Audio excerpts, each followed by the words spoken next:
Hi guys, how are you? Welcome to another vlog. So as you must have read the title, this video is all about RNIP program. So I have the expert who will speak on the RNIP program. So let's meet Jennifer. Hi Jennifer, how are you?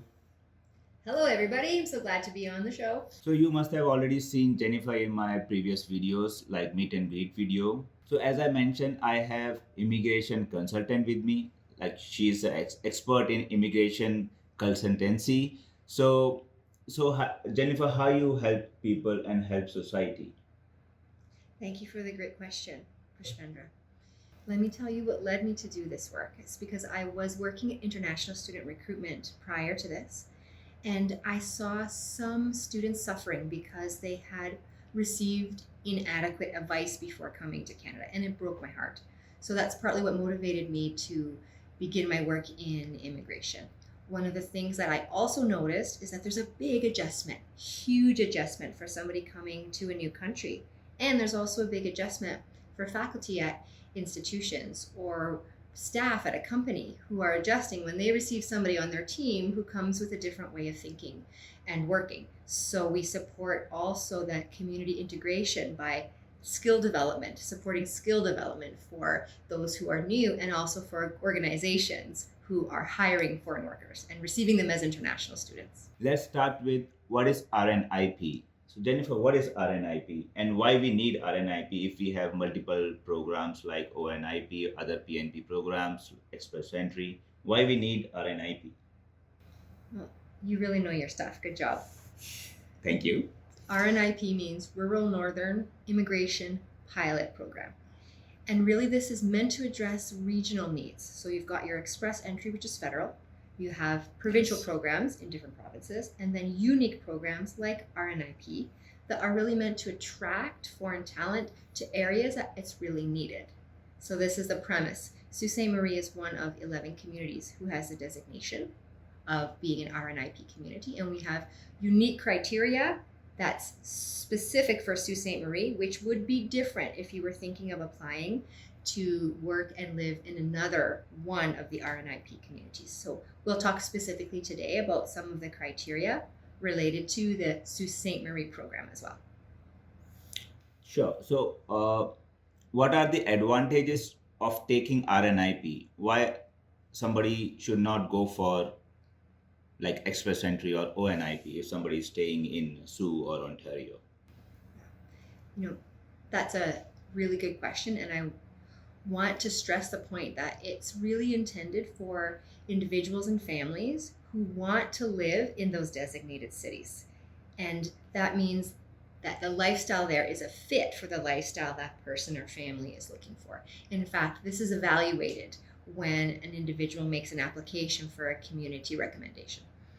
The other major advantages are for, as you know, the point system in Express Entry will allot fewer points as your age goes up. Yeah, exactly.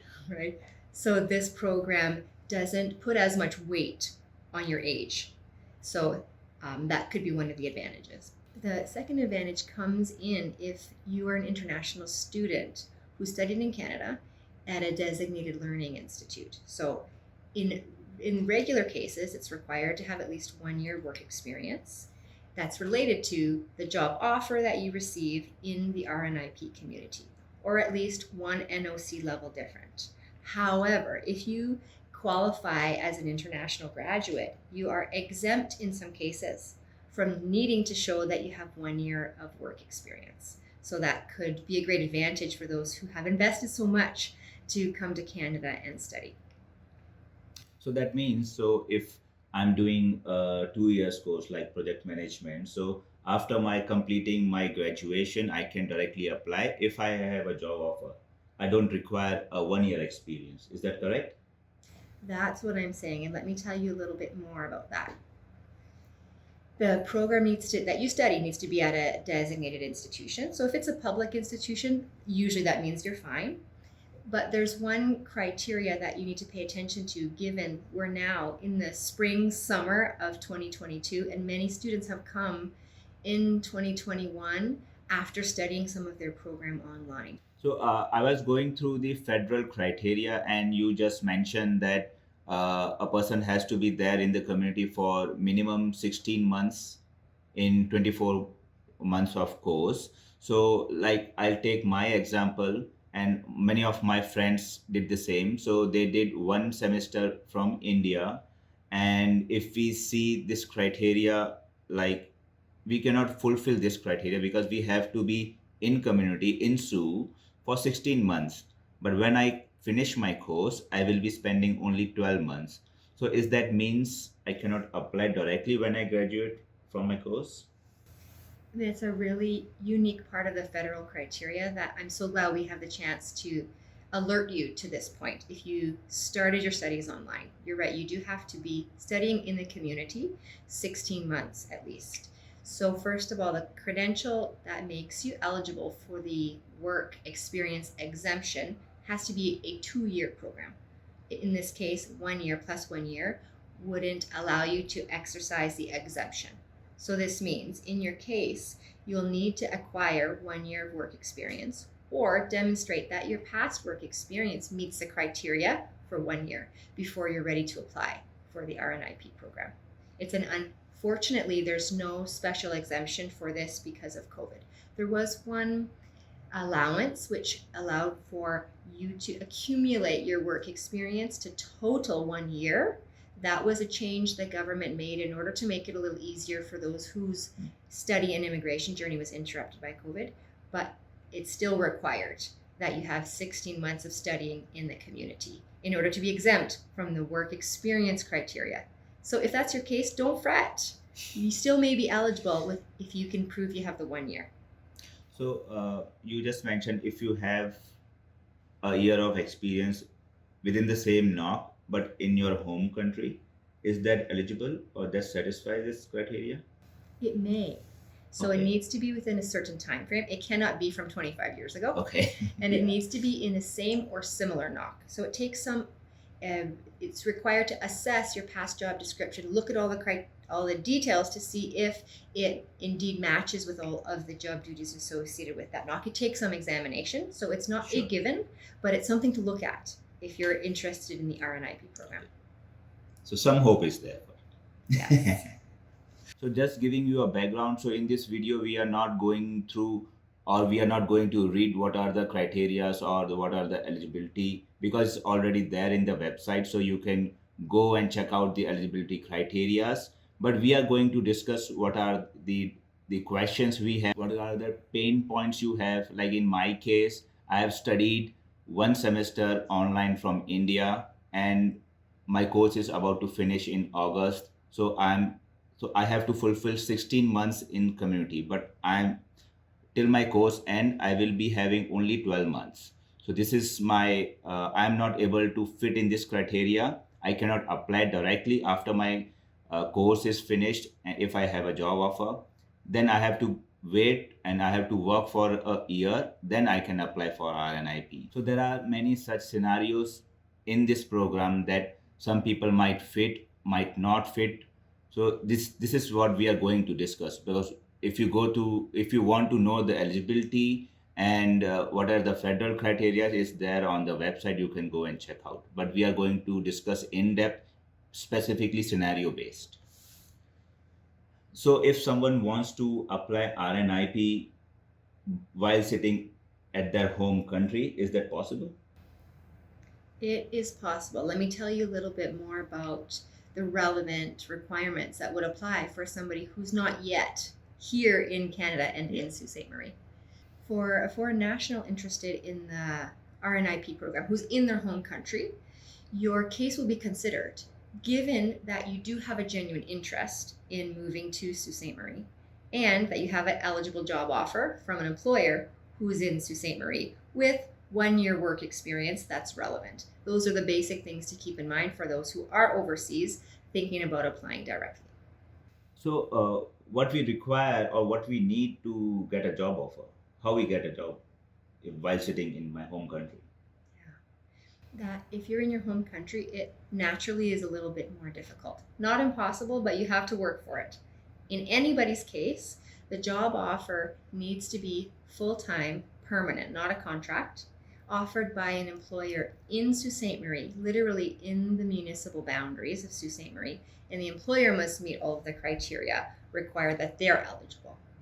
What we can support you on is making sure that the employer meets all the criteria as well. So some of those criteria are that they need to be in the city limits, they need to have been in operation for a minimum 3 years, and they need to have a certain number of permanent residents or Canadians already on their staff. They have to be a business who can show they're sustainable and they can be there to continue to hire you, to continue to employ you throughout the duration. Yeah. Another really important part about the job is it needs to be specifically under certain types of occupations. So Sault Ste. Marie has determined that we are lacking talent in certain areas. So the list was developed in order to respond to what we need here. And so the job offer for an eligible RNIP candidate must be specifically starting with a NOC code. You'll see the list on the Sault Ste. Marie website. The best way to know if the type of occupation you are engaging in is eligible is to look on the Sault Ste. Marie website and ensure that your NOC code is there. So my next question is based on these scores. So as you know, the minimum criteria for applying RNIP is 70 and above. So if you have a job offer, you will get 55 points. So someone has a job offer is easily qualify that. So having said that, if someone has points like 150, and if I have a point, for example, let's say 90 points, so is priority given to the person who have the highest point for processing the application? And I can see where this question comes from because of the way the CRS scores work in Express Entry. It's a little different for RNIP. If you have 70 points and you meet the criteria, both at the community level and the federal level, they're checking for federal eligibility when you submit your community application as well. You have 70 points, you are considered eligible. They will look at your application. So if you have 70, put it in. So my next question to you or to discuss is about the rejection. So what are the criteria or what are the scenarios the application got rejected in RNIP? Well, as we said already, one of the main things is the job offer. So that is your first priority, an eligible job offer, full-time, permanent, with an employer in Sault Ste. Marie who is approved, right? So without that, there's no application. Correct. Submitting incomplete documents will slow down the time it takes for the community to assess. So it's advisable to submit your application complete and thorough with all the documentation that's required. If you don't meet all the criteria at the federal level, also when the local committee looks at your application, that could be a reason for rejection. The final point, which is a little more subjective, is that the local committee is looking for evidence that the applicant has really the true intention of staying in Sault Ste. Marie. Now, we all know life can change, of course. You might fall in love with somebody living in another city, you never know. However, they're looking for evidence in your application that you're tied to the city in some way. So you're involved in some activities. Your children may be in the school system. You have family here. You're participating in a religious community. Those kind of things are what shows the committee that you have ties and you likely have the intention to stay in this city, because we are trying to grow our economy through this program. And so we're looking for families who really want to stay here. Sure. So if someone is engaging in society activities, like somebody is volunteering in some social work, or maybe in some way the person is adding something to the society, so there's also an advantage to the RNIP because there is no such criteria they have mentioned in the literature. You're right. It's not black and white criteria to perform volunteer work, for example, but that is a great example of one way to show the committee that you really care and that you are likely to stay, because now you have these ties, you're committed, looking for commitment really. There's never any hurt to submit additional documentation that tells more about your story.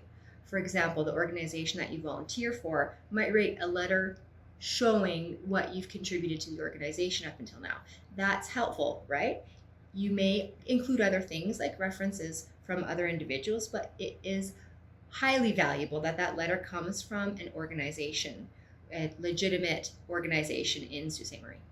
So the main drawback or the concern about RNIP program is time, how much it takes. So I have heard, like I have met some people, so they are waiting for their PR since like 1 year, 1.5 year. So what's the actual time for processing the RNIP application, like from like with respect to community and with respect to federal?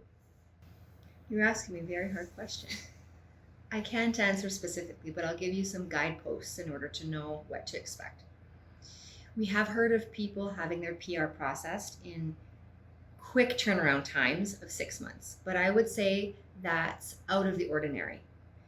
On the IRCC site, there's no indication of how long the RNIP PR applications are taking, but you can take a look at the Atlantic Immigration Pilot Program, which has changed recently, in order to see for a regional program, those are both regional programs, what the average processing time is. And today, it's showing 18 months for Atlantic program. So you can see it could be as short as 6 months, could be as long as 18 months. It's impossible to know exactly, but it isn't, I think, advisable to get in the queue as soon as you're eligible. Don't wait. Once you meet all the criteria, you want to put your application together and get it in.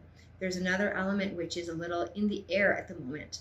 The RNIP currently is a pilot program, and we're waiting for confirmation of the continuation. So we're not sure yet of that. We're waiting patiently to have the announcement from the government. So as of now, the program is till December 2020. As of now, the program is a pilot, so it's not certain when it's going to end. Yeah. So is there any specific time with respect to community? So how soon community gives the recommendation letter from Sue? Another hard question. In the last while, the committee, which meets once a month, has been receiving applications up until the meeting and processing most of them in that month. So I would say it shouldn't take more than 2 months maximum to have some reply. And especially if your application is complete, including all the documents you need, that's really the best way to set yourself up for success. The longer wait is at the PR application stage. So there's one added element of the program design that will help you stay and keep working in Sault Ste. Marie while you're waiting in the queue for your PR application, which we know can take 6 to 18 months average. Now, once you receive confirmation that IRCC has received your application for PR, at that moment, you're eligible to submit an application for a 1-year employer-specific work permit while you're waiting for your PR application to be processed. This means the employer who hired you in Sault Ste. Marie, you can work there once you get your work permit approved for 1 year while you're waiting. So it shouldn't interrupt your work and your career, etc. So this was the short video, like a Q&A session regarding RNIP program. So I know there might be more questions, more clarification required for RNIP. I'm sure as per the scenario based, so everybody have a different scenario as per their lives, their cases are different, their background is different. So definitely you might have some more questions. So you can write down all the questions in the comment section. And if you want to contact Jennifer and you want to ask some questions to Jennifer, you can also contact her and she will help me about her contact details. And I want to echo a point that you made, which was really important. Everybody's case is different, and sometimes it requires a little bit of digging and assessment in order to understand if you're eligible or how to maximize the opportunity to become eligible. There's some strategy involved in that. There's also some strategy around your job search, because finding that employer and gaining cooperation from that employer will also be important, not only for RNIP, but for other programs where it's required that you have a job offer. So this is the thing that our firm does. We have 2 licensed Canadian immigration consultants on staff, and our job is to help you with the strategy. We don't make the decision about the community recommendation, and we don't make the decision, that's IRCC who does that. But we work to develop a good case for you, help you with your strategy, and also help you with the job search piece, because they really go hand in hand. We can't ignore the job search and the career development aspects. It's such a big part of immigrating, right? The best way to contact us, we have an office in Sault Ste. Marie. You can find us on our website. You can find us on social media. You can give us a call via our free 1-800 number. Those are the best ways to get in touch with us. Appointment is required in order that we can fit you in a timely way, and we look forward to helping you with this strategy for your immigration. So all the details will be there in the description area, so you can check out or you can contact Jennifer whenever you have any questions or query. So this is it. This is a short video on RNIP Q&A session. So in-depth and scenario based. So as I mentioned earlier, if you have any questions, any queries, you can write it in the comment section or you can write it to Jennifer. And if you want to take more services from Jennifer, you can contact her. So she is providing many more services to help the community, to help you guys. So thank you, Jennifer, for all the information. Thank you guys for staying with us for this video. So I'll see you in next time in another vlog. Till then, bye bye. Take care. Dhanyavad.